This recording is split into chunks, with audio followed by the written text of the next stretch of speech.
কৃষ্ণ জয় রাধে গোবিন্দ। বন্ধুরা শুভ সকাল। এই ফুলকপি সেদ্ধ বসিয়েছি, সেদ্ধ হয়ে গেছে, নামিয়ে দেবো। এই যে ফুলকপি সেদ্ধ হয়ে গেছে, নামিয়ে দিয়েছি।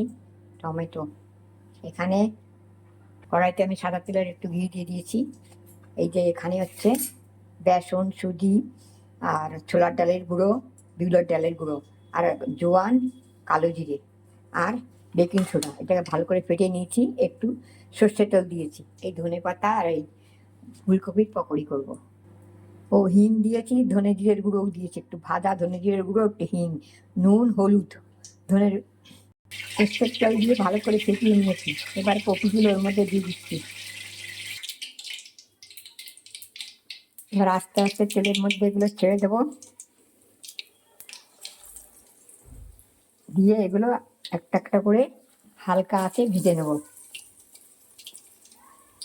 কপি শেষ হওয়ার মুখে।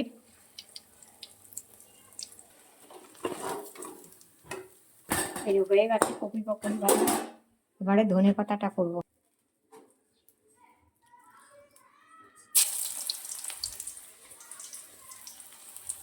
এবার এইগুলো ভেজে নেবো, ধনে পাতাগুলো।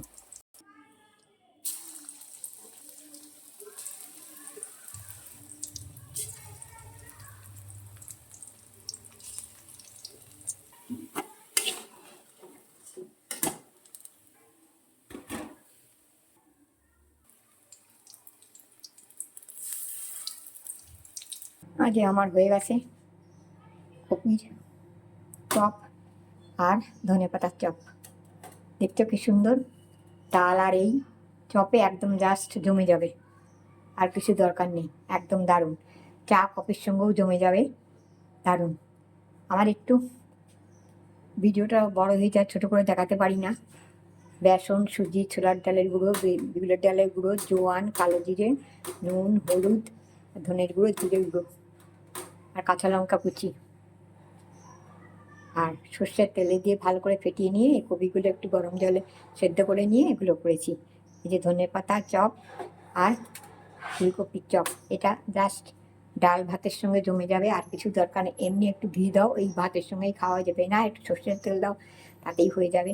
আমি ঠাকুরের জন্য করেছি, যারা পেঁয়াজ খাও তারা তো পেঁয়াজ দিলে আর কোনো কথাই নেই। চলো, হরে কৃষ্ণ জয় রাধে গোবিন্দ। শরীরটাও তেমন ভালো নেই, যা পারিছি একটু টমেটোর চাটনি করবো। চলো, টাটা।